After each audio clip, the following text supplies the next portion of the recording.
11장 3절에서 6절 말씀입니다.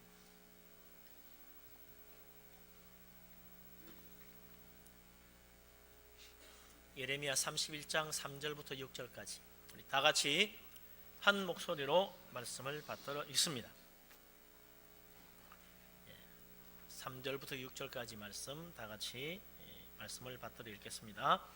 옛적에 여호와께서 나에게 나타나사 내가 영원한 사랑으로 너를 사랑하기에 인자함으로 너를 이끌었다 하였노라.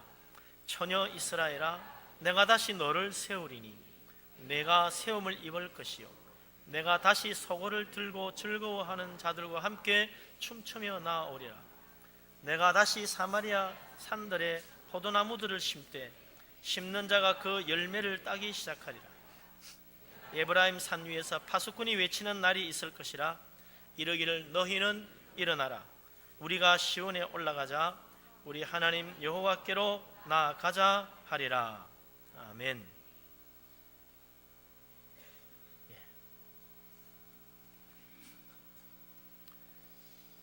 우리나라는 굉장히 변화가 빠르고 많은 나라입니다.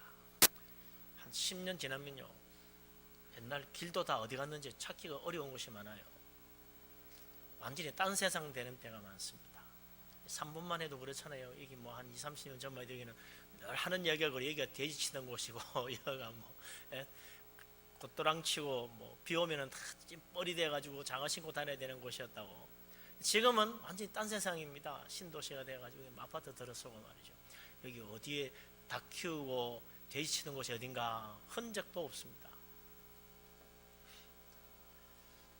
30년 전 사람 여기 오면 아마 놀랄 거예요. 야, 이게 뭐 이게 여기가 3번 맞냐고 뭐 그러겠죠. 그래서 하도 우리나라는 이 변화가 많기 때문에 길도 얼마나 잘 많이 닦고 또 닦고 또 닦는지 내비게이션도 자꾸 업데이트 안 하면 이 길을 제대로 못 찾는 경우가 많습니다. 그래서 10년이 멀다 하고 바뀌는 것 같아요. 10년이면 강산도 변한다 그랬는데 10년에 대한민국이 그냥 확확 바뀝니다. 옛날부터 우리나라는 변화가 잘 됐나 봐요. 그러니까 10년이면 강산 변한다고 옛날부터 그랬지 않습니까? 그런데 그것도 요즘은 아무것도 아닙니다. IT 산업은 6개월이 멀다고 바뀝니다. 가전제품이요, 사면 뭐 그날로 고물됩니다. 핸드폰 사면 그날로 그냥 아주 그냥 구식이 돼버려요. 돌아서면 3개 나와요. 아니 이거 비싼 돈 주고 좋은 계약을 했다고 했더니 이거 뭐 새로운 거 나오는데 그거 저거 가지면 좋겠다 싶은 생각이 들 때가 있거든요. 변하니까 바뀌니까 점점 더 좋은 세상 되고 점점 더 편리해지는 것 같습니다. 그런데 바뀌지 않기 때문에 좋은 것이 있어요. 하나님입니다. 영원히 변치 아니하시기 때문에 정말 믿을 수 있어요. 우리 하나님이 바로 그런 분이십니다. 하나님이 자꾸 바뀐다? 야, 정말 어떻게 그 하나님 믿을 수 있겠습니까? 사람도요, 자꾸 바뀌면 그 사람 못 믿을 사람 됩니다. 사람은요, 그래서 꾸준해야 돼요. 그 사람 정말 믿을 수 있다, 안 변한다, 그런 사람이 좋은 사람이죠. 이 세상은 바뀌면 바뀔수록 편리해지고 좋아지지만 사람은 바뀌면 바뀔수록 나빠집니다. 왜 그렇습니까? 사람이나 하나님은요, 인격체이기 때문에 그래요. 인격체는요, 바뀌면 안 돼요. 바뀌면 변질되는 것입니다. 꾸준해야 됩니다. 우리는 그걸 성실이라 그러죠. 변치 않고 똑같이 동일하신 하나님, 성실하신 하나님, 예나 지금이나 똑같은 하나님, 변치 아니하신 하나님. 그래서 우리는 영원토록 하나님 믿어도 전혀 잘못되는 일이 없는 거죠. 영원히 변치 아니하신 하나님, 우리 하나님께서 우리를 축복하시는 것입니다. 그 변치 않는 하나님, 그분 믿으라 그러는데 사람들은 그걸 잘 못 믿어요. 세상도 정말 10년이면 강산이 바뀔 정도로 바뀌고 IT 산업은 6개월만 지나면 다 구식이 되어버리도록 바뀌는 판에 하나님 안 바뀐다 그러니까 안 믿어지는 거죠. 정말 바뀌지 않고 변치 않고 꾸준해야 될 사람도 바뀌니 하나님 과연 안 바뀔까? 그런 걱정도 되는 거죠. 사람은요 안 바뀌게도 약속해도 바뀝니다. 결혼할 때는 전부 다 평생토록 변치 않고 사랑하겠다고 두 손 들어서 서약하고 다 하지만요, 요즘은 옛날에는 뭡니까, 결혼식 하면 그냥 묻는 말이 예만 대답하면 요즘은 따로따로 읽더라고. 또 뭐 이렇게 길게 말하지, 자기가 뭐 사랑한다고 또 따로 적어가지고 와가지고 고백하고 그러대요. 그래서 정말 더 행복하게 더 잘 사느냐, 옛날보다 이혼율이 더 높다 이거죠. 참 시대가 변하면서 사람의 마음도 자꾸 변하는 것 같아요. 변치 않아야 될 것이 변합니다. 그래서 사람들은 자꾸 마음에 상처 입고 속고 살다 보니까 못 믿는 마음만 생기는 거죠. 그런데 진짜 변치 않아야 하시는 분, 그분이 누굽니까? 하나님이십니다.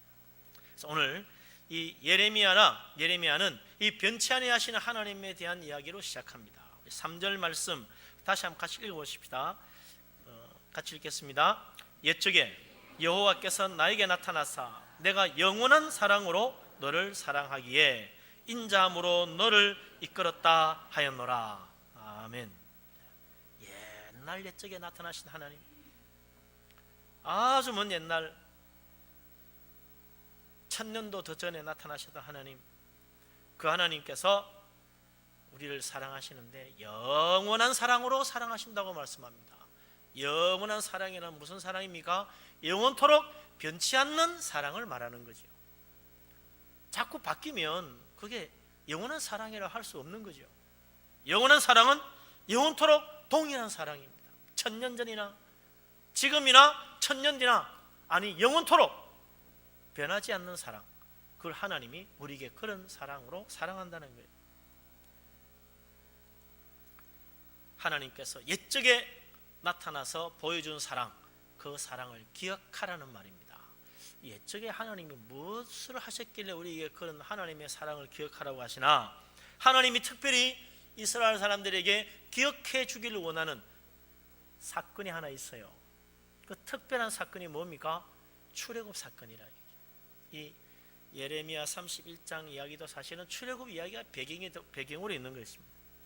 하나님께서 그 옛날 이스라엘 사람들이 애굽에서 노예가 되어가지고 고통당하고 있을 때 하나님이 크신 권능으로 하나님의 종 모세를 보내가지고 10가지 재앙으로 애굽을 치고 바로 왕의 그 권능의 손, 바로 왕의 칼에서 그들을 구원해 냈다는 것입니다.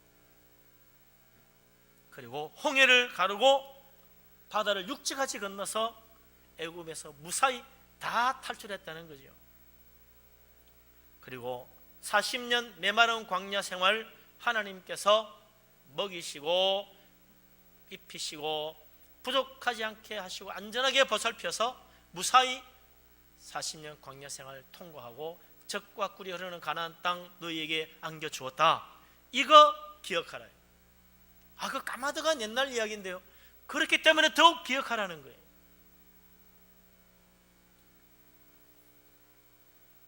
왜 까마득한 옛날에 일어난 이야기를 하나님 기억하라 그러고 그걸 지금 다시 들먹이고 이야기합니까? 그때나 지금이나 똑같은 하나님이니까. 그때 하나님이나 지금 하나님이나 동일하신 하나님이니까. 그때 하나님의 능력이나 지금 하나님의 능력이나 똑같으니까.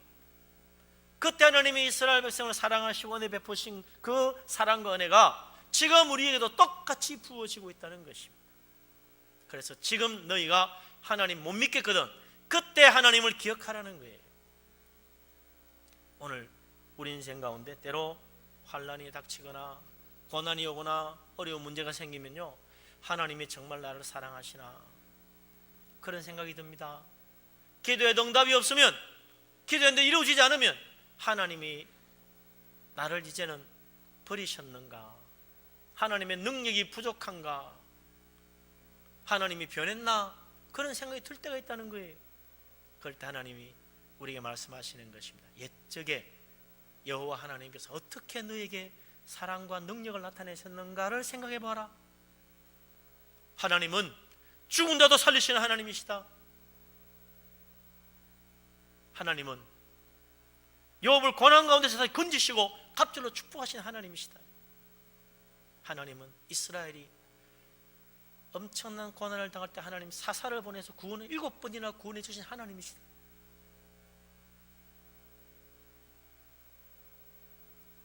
옛적이나 오늘이나 동일하신 하나님의 사실을 믿으라는 거예요. 그런데 우리가 큰 어려움과 고난을 당하다 보면요, 하나님이 정말 나를 사랑하지 않는 것 같고, 하나님의 능력이 나에게서 멀어진 것 같고, 하나님이 나를 버리신 것 같고, 하나님이 변화된, 변질된 것 같은 생각이 든다는 거죠. 예나 지금이나 하나님은 동일하십니다. 문제는 뭡니까? 내가 문제야. 내가 바뀌어. 내가 변화. 내가 타락하고, 내 마음이 연약해지고, 내 마음이 흔들리고, 내가 시험에 들어서 하나님 의심하는 거지, 하나님은 동일하십니다. 예나 지금이나 전혀 변치 아니하시는 능력의 하나님, 전능하신 하나님 믿으시기 바랍니다. 우리 하나님은 참으로 위대하시고 능력이 많으신 전능하신 하나님, 영원토록 변치 아니하시는 하나님이십니다. 그 하나님께서 우리에게 영원한 사랑으로, 인자함으로 우리를 이끌어 주신다 그랬어요. 하나님은요, 인자한 사랑으로 우리를 이끄시는 하나님이십니다. 그게 언제까지요? 영원토록 우리를 붙들어 주시는 하나님이시라. 인자한 사랑이라는 게 뭡니까? 인자하다는 건요, 불쌍한 사람, 참 안 된 사람, 그런 사람 보면서 사랑하는 게 인자한 거 아닙니까? 그게 인자한 거지. 참 인자한 분은 정말로 그럴 것 같지 않은 사람에게도 사랑을 베풀어 줍니다. 하나님은 인자한 사랑으로 사랑하는 거죠. 우리가 하나님 사랑 받을 만한 자격을 가진 사람이 못 되는데도 하나님 사랑해 주시는 겁니다. 그 인자한 사랑.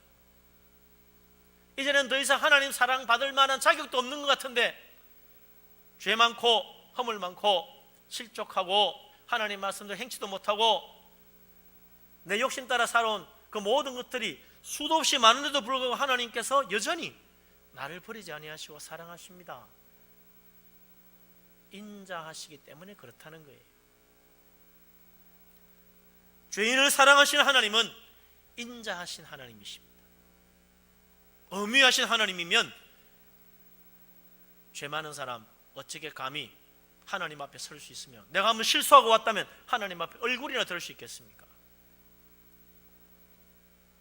인자하신 하나님이시기에 우리를 불쌍히 여기시고, 넘어져도 다시 일으켜 주시고, 실족해도 다시 안아주시고, 허물이 많으면, 죄가 많으면 하나님 씻어주고 깨끗하게 하여 우리를 다시 붙들어 주신다는 것입니다. 그 인자하신 하나님, 우리를 너무나 사랑하셔서 우리를 결코 포기할 수 없기 때문에 우리 대신 하나님의 독생자 예수 그리스도까지 십자가에 기꺼이 희생하셨지 않습니까? 우리를 정말로 사랑하시는 인자하신 하나님을 믿으시기 바랍니다. 우리 하나님께서 그 인자하심으로 영원토록 우리를 버리지 아니하시고 사랑하시고 저 천국에서까지 우리를 인도하시고 축복해 주실 것입니다. 하나님의 인자하신 사랑이 나를 이끌어 주고 있다는 사실을 믿으시기 바랍니다.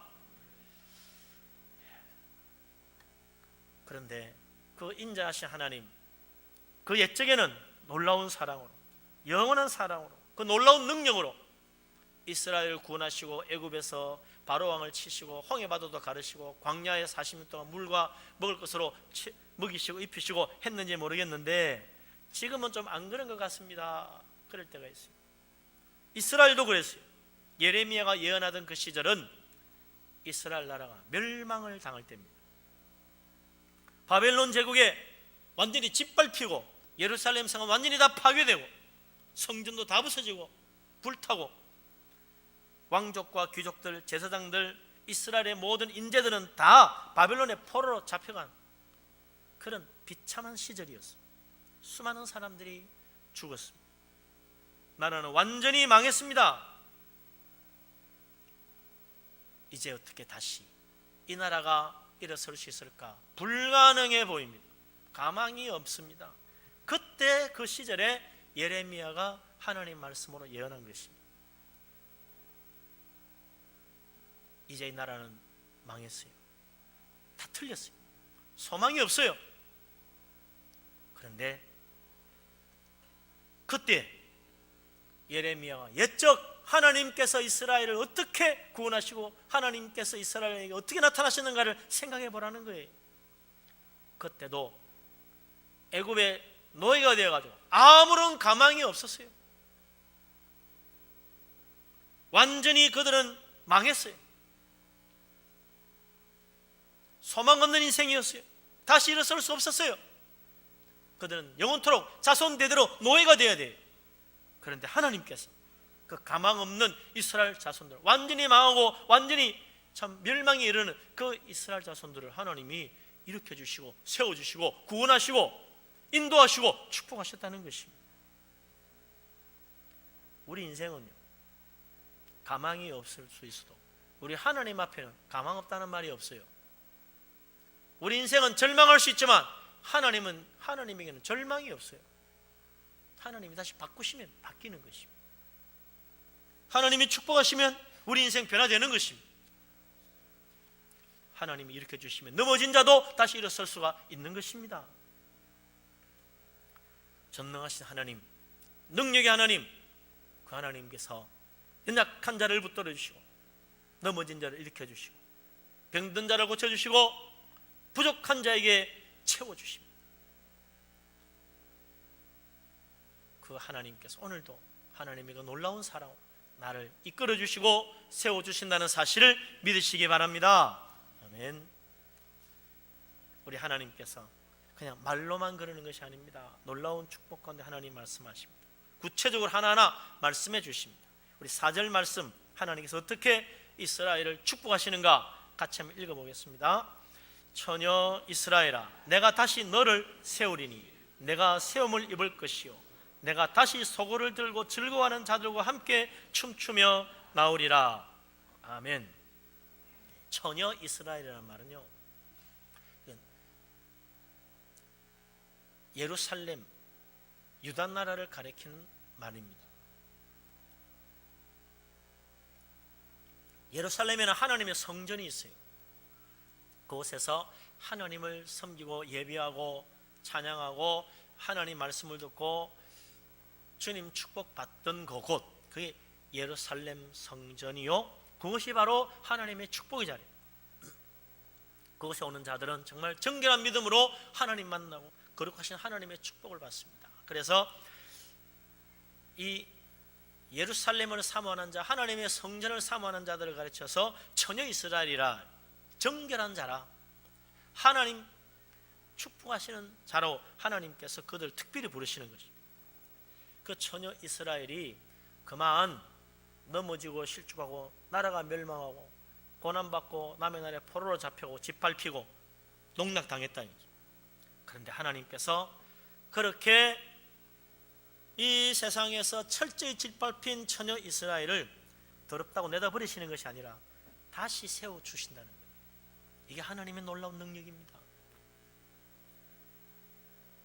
하나님께서 그를 다시 세워주셔가지고 그냥 회복시켜주는 것이 아니라 소고 들고 즐거워하고 북을 치고 춤을 추며 하나님께 나올 수 있는 기쁨이 충만한 인생으로 바꿔준다는 거예요. 어떻게 이런 놀라운 기쁨이 생깁니까? 이 처녀 이스라엘은요, 믿음 중심으로 사는 사람을 말하는 거예요. 믿음으로 사는 사람, 하나님을 사모하는 사람, 하나님 의지하는 사람. 그런데 그만 세상 유혹에, 세상 시험에, 환난에 넘어지고 찢어지고 정말 너무너무 고통 가운데 있는 자, 이제는 실패했다고 생각했지만 하나님께서 다시 일으켜주시고 그의 믿음을 더욱 충만하게 해주셔가지고 은혜 충만, 성령 충만, 믿음 충만, 너무너무 좋아서 하나님을 향하여 북을 치고 춤을 추고 노래하며 하나님을 찬양하며 하나님 앞에 나온다는 것입니다. 하나님께서 잠시 환난을 겪게 했지만 이전보다 더 큰 은혜를 주신다는 것입니다. 고난을 지나고 나니 하나님께서 더 놀라운 믿음으로 채워주신다는 것입니다. 그래서 이제는 정말 가만히 있을 수 없이 북을 치고 춤을 추며 하나님 앞에 나아가야 될 만큼 너무너무 기쁨이 충만한 축복의 인생이 된다는 것입니다. 너무 좋아서 춤추며 하나님 앞에 나아갔던 사람, 다윗이 있잖아요. 하나님의 그 언약궤를 예루살렘 성에 가지고 오면서 너무 좋아가지고 그냥 왕이 말이죠, 채통도 다 잊어버리고 그 앞에서 춤을 덩시덩시 추었다. 우리 하나님, 다윗이 그렇게 너무 좋아서 춤을 추고 기뻐했던 것처럼 우리 인생도 그렇게 축복 가운데 기뻐할 수 있도록 은혜를 베풀어 주기를 원하십니다. 다윗이 나라를 정복하고 세계를 짓밟아도 그렇게 좋아서 춤을 덩실덩실 춘 적이 없어요. 하나님의 언약궤 자기 성 안에 들어오는 그것 때문에 좋아서 그렇게 기뻐했어요. 우리가 생각하기에는 돈 많이 벌고 출세하고 그냥 자식 잘 되고 그러면 굉장히 좋을 것 같죠. 그 기쁨하고요, 하나님 은혜 받는 기쁨하고는 비교가 안 되는 겁니다. 세상 것 아무리 많이 가져보고 세상에서 아무리 높은 자리에 올라가 보세요, 그게 결코 우리를 기쁘게 만들어주지는 않습니다. 하나님 믿고 하나님 은혜 받는 것이야말로 세상 그 어떤 기쁨과도 비교할 수 없는 것입니다. 진짜 행복은 어디 있습니까? 천국을 가지는 데 있어요. 돈 억만금을 가진다고 그 인생이 행복해집니까? 아닙니다. 그래서 로또 당선된 사람들 또 조사니까 다 불행하더라 그러잖아요. 불행하더라. 그것만 가지면 다 행복할 줄 알았는데 이 사람들 왜 다 이렇게 불행해졌지? 돈이 행복을 만들어주는 게 아닙니다. 오히려요, 돈 많으면 그게 사람을 치게 만들어. 돈에 치인단 말이에요. 그래서 불행해지는 것입니다. 그러나 하나님 믿는 사람, 하나님 의지하는 사람은 놀라운 축복을 채워주십니다. 우리 예수님 말씀하셨어요. 가난한 자가 복이 있는 날에 천국이 저희 것이라. 가난한 자가 어떻게 행복합니까? 처음부터 그거야. 돈이 아니라. 가난한 자가 행복할 수가 있어. 천국을 가지면 그렇게 되는 거예요. 이 기쁨은 뺏기지 않는 기쁨, 비교할 수 없는 기쁨이라는 것입니다. 팔복 마지막에 뭡니까? 박해를 받아도 기뻐하고 즐거워한다. 왜요? 천국이 그들의 것이니까. 천국 가지니까 가난한 게 아니라 이제는 박해받고 고난받고 환난을 당해도 기쁨이 넘쳐요. 행복해요. 천국이 있으니까. 처녀 이스라엘, 그 고난과 환난을 넘어서 하나님이 다시 세워주시는 그날, 천국의 기쁨이 넘쳐서 춤추고 노래하고 북치고 하나님 앞에 나온다는 거예요. 우리 하나님, 이 고난의 인생이 지나고 나면 반드시 축복하시고 이 세상 그 어떤 것과도 비교할 수 없는 놀라운 기쁨, 천국의 행복으로 우리의 심령 속에, 우리 인생에 가득 채워주신다는 사실을 믿고 주님 의지하시기를 바랍니다. 아멘.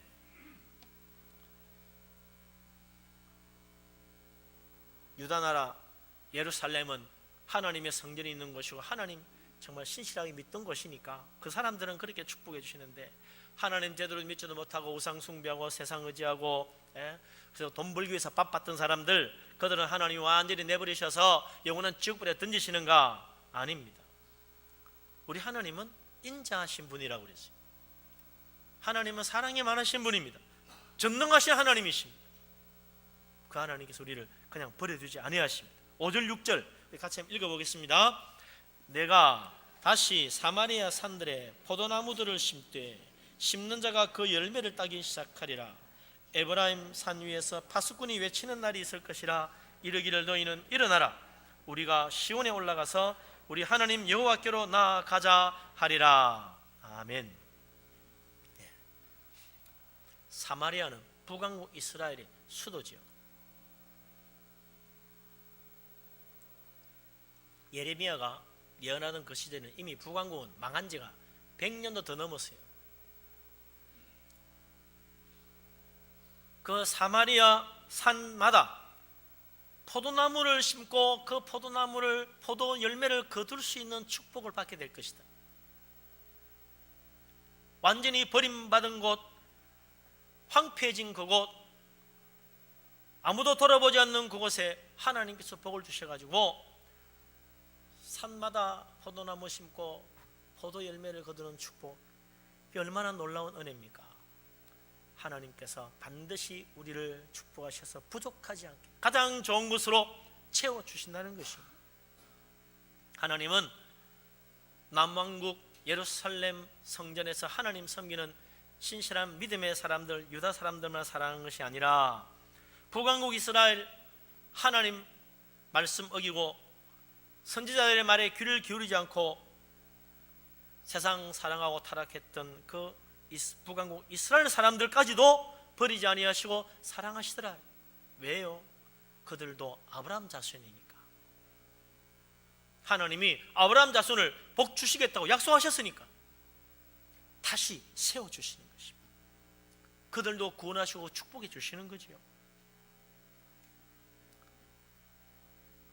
예수 믿고 믿음으로 사는 사람 늘 평생토록 변치 않고 믿음으로 잘 살면 얼마나 좋겠습니까?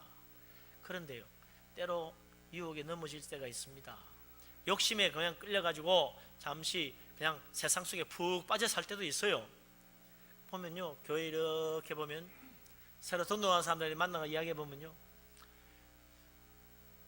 젊을 때 뭐 교회 열심히 잘 다녔는데 뭐 되게 결혼하고 남자들은 되게 직장 생활하면서 뭐 한 10년 20년 떠났다 오는 사람도 수두룩 하더라고. 예? 그게 무슨 이야기입니까? 하나님은 택하신 자를 버리지 아니하신다는 것입니다. 하나님은 그들을 반드시 돌이키게 하신다는 거예요. 하나님께서는 우리를 잊지 아니하고 계십니다. 그래서 붙들어 주시는 거죠.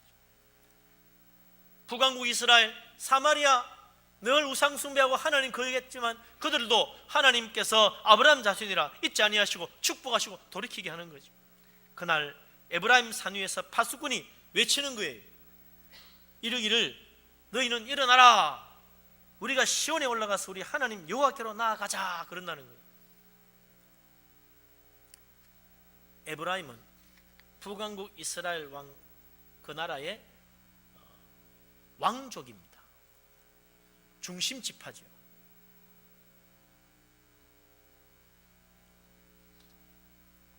그들이 변화돼 가지고 야, 이제 우리 시온으로 올라가자 그러더라는 거예요. 시온은 예루살렘 성전을 가리키는 말이거든요. 북왕국 이스라엘에 항상 문제가 하나 있었는데 그게 뭐냐면 베델에 있는 금송아지였어요. 그 왜 만들었습니까? 남왕국과 북왕국 두 나라가 쪼개질 때 북왕국 초대왕 여로보암 왕이 자기 나라 백성들이 예루살렘 성전에 유월절 지키고 안식일 지키러 올라갔다가 마음이 변해가지고 자기 나라 배반할까봐 못 가게 하려고 베델에다가 금송아지 만들어 놓고 이게 우리를 애굽에서 구원해내신 여호와 하나님이다, 이제 예루살렘 성전 갈 필요 없다, 여기서 제사하라 그랬다는 거예요. 예루살렘 성전에서 하나님 섬기나 뭐 여기서 베델에서 하나님 섬기나 뭐 다 마찬가지 아니겠느냐, 그렇게 생각했다는 거예요. 그런데 이게 북왕국 이스라엘 망할 때까지 이스라엘의 발목을 잡는 큰 믿음의 걸림돌이었어요. 끝까지 그들은 베델의 금송아지를 버리지를 못했어요. 우상 뭐 금송아지 만들어 섬기나 예루살렘 성전에서 뭐 하나님 섬기나 똑같은 거 아니냐라는 인간적인 생각. 북왕국 백성들 예루살렘 성전에 갔다가 마음 바뀔까봐, 나라를 버릴까봐, 배반할까봐 두려워서 베델 성전 지키라고 하는 그 정치적 이유, 뭐 이런 생각들 때문에 만들었던 그거 못 버려요. 나라가 망하도록 못 버렸어요. 그런데 이제 그 북왕국 이스라엘의 중심적인 지파 왕족이었던 그 에브라임 사람들이 말하기를 자, 이제 우리는 베델로 가지 말고 시온으로 가자, 금송아지 섬기지 말고 진짜 살아계신 하나님 앞에 예배하자, 그렇게 바뀌더라는 것입니다. 그렇게 많은 선지자를 보내고 하나님이 여러 가지 많은 재앙으로도 심판하시고 나 심지어는 아수르로 나라를 멸망시키도록까지 해도 안 바뀌던 사람들이 어느 날 갑자기 야, 이제 우리 시온으로 가자, 베델이 아니다, 금송아지 아니고 살아계신 하나님 만군의 여호와 그분 앞에 가자, 어떻게 이렇게 바뀌느냐는 것입니다. 이런 놀라운 변화 어떻게 일어난 것입니까? 하나님이 바꾸시니까 바뀐 거죠. 사람 마음 하나님이 변화시키십니다. 환난과 고난을 통하여 하나님이 이스라엘을 변화시키신 것입니다. 그 마음이 녹아지고 깨어지고 부서져서 하나님 앞에 겸손해지고 정말 하나님의 음성에 귀를 기울이고 하나님 말씀 앞에 엎드릴 수 있는 믿음의 사람으로 하나님 변화시킨 것입니다. 하나님은 오늘도 우리가 변화되기를 원하십니다. 여기 와서 예배 한번 드리고 가는 게 문제가 아니에요. 내가 변화되어야 돼. 찬송가 하나 새로 부르고 성경 말씀 하나 보았기 때문에 우리 인생이 달라지는 것이 아니에요. 성령의 감동하심으로 변화되어야 돼. 새로워져야 돼. 우리 예수님 말씀처럼 새 포도주, 새 가죽 부대에 담아야지. 하나님 말씀은 날마다 새로운데, 우리 주님 은혜는 날마다 새로운데, 나는 낡은 가죽 부대 같이 되어가지고 새 포도주 담아둘 수가 없어. 여기서 새고 저기서 터지는 걸 여기서 은혜 받고 할렐루야 아멘하고 감사하고 기쁨으로 저 문 나가서 집에 가기 전까지 다 샜어. 낡은 가죽 부대에 구멍이 하도 많아가 다 샜어. 집에 하나도 없어. 어디 갔지? 그러니 매주마다 와서 은혜 받아가나 마나라? 일주일을 견디기는 그냥 집에 가는 동안 다 새버리는데, 우리 주님 말씀하십니다. 가죽 부대를 바꿔야 될 거 아니냐. 낡은 가죽 부대 가지고 어떻게 하나님의 새로운 은혜를 받아가겠다고 그러느냐. 새로운 가죽 부대로 바꿔야 돼. 어떻게 우리 인생이 새로운 가죽 부대로 바뀝니까? 우리 주님 말씀하십니다. 너희가 거듭나지 아니하면 하나님 나라 볼 수 없느니라. 거듭나야 돼. 그게 무슨 말이에요? 육으로 난 옛 사람 죽어지고 영으로 난 새 사람, 성령으로 변화된 새 사람으로 살아야 된다. 그게 새 가죽 부대가 되는 길이다. 그러면 하나님 은혜 우리 심령 속에 가득히 담아서 평생토록 은혜 가운데 사는 거요. 거듭나야 됩니다. 어떻게 거듭납니까? 예수 믿으면 성령께서 오셔서 나를 거듭나는 사람 새 사람으로 바꿔주시는 것입니다. 그래서 그리스도 안에 있는 사람, 믿음으로 주님 안에 있는 사람, 새로운 피조물이라 성령께서 나를 새롭게 하시고 옛사람 죽어지고 새 사람으로 변화시켜서 은혜 가운데 살 수 있도록 하나님이 주시는 놀라운 축복 은혜를 조금도 새지 않도록 완벽한 은혜 가운데 가득히 담아서 평생 축복 가운데 살 수 있도록 만들어 주시는 것입니다. 우리 주님 은혜 가운데 날마다 새로운 축복 가득히 담고 나를 이끌어 주시는 하나님의 그 날마다 새로운 사랑의 감격에 내 마음이 충만하여 우리도 기뻐하며 춤추며 노래하며 하나님 앞에 나아갈 수 있는 복된 믿음의 사람 다 될 수 있기를 주의 이름으로 축원합니다. 아멘. 기도하겠습니다. 아버지 하나님, 주님의 놀라운 사랑 크신 은혜 감사합니다. 하나님께서 우리를 새롭게 변화시키시기를 원하시며 예수 그리스도 십자가 은혜와 성령의 능력으로 우리의 속사람까지 변화시켜 새롭게 하시는 줄로 믿습니다. 주님이 주시는 놀라운 은혜, 주님의 주시는 놀라운 사랑, 그것인 축복, 우리가 새 가죽 부대가 되어 가득히 담고 은혜 가운데 평생 주와 함께 살아가며 저 영원한 천국까지 이끌어주시는 하나님의 사랑 가운데 감사하며 사는 복된 자들 다 되게 하여 주시옵소서. 하나님, 내일은 민족의 명절 추석입니다. 온 가족 집안 함께 모이는 시간, 우리가 다 주님 앞에 예배하며 감사하며 우리 하나님 은혜 가운데 우리 가족들 만날 수 있도록 복을 내려 주시옵소서. 우리 집안이 변화되게 하여 주시옵소서. 우리 가족이 변화되게 하여 주시옵소서. 내 자신도 변화되게 하여 주시옵소서. 예수 그리스도 이름으로 기도합니다. 아멘.